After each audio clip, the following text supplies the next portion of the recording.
আজকে আমরা একটা দেশি মুরগি রান্না করছি।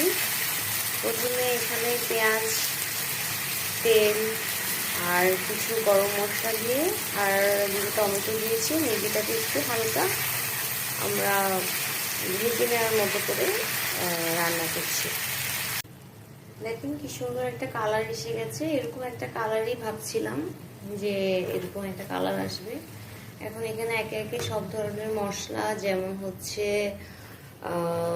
আমাদের হলুদ, মরিচের গুঁড়ো, তারপরে হচ্ছে আদা রসুনের পেস্ট এবং হচ্ছে গরম মশলা, সব কিছু এখানে আস্তে আস্তে দিব।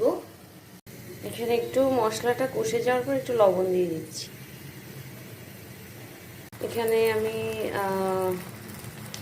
একটু বেশি করেই 2 চামচের মতো আদা রসুন বাটা দিয়ে দিচ্ছি।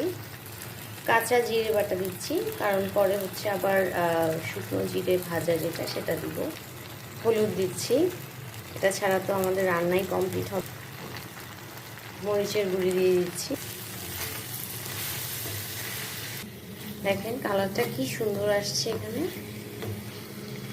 আজকে শুধুমাত্র এখানে কাঁচা মশলা এবং হচ্ছে আস্ত মশলা দিয়ে হচ্ছে মুরগিটা আর 2টা টমেটো দিয়ে মুরগিটা কষাচ্ছি।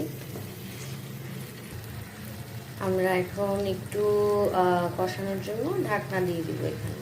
আর যেটা না দিলেই না আমাদের মুরগির মাংসে, সেটা হচ্ছে আলু। কিছু আলু দিয়ে দিচ্ছি আমি।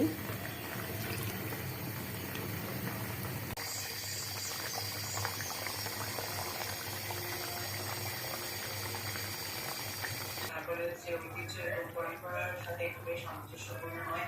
এই কারণে আমি সবার কাছে আন্তরিকভাবে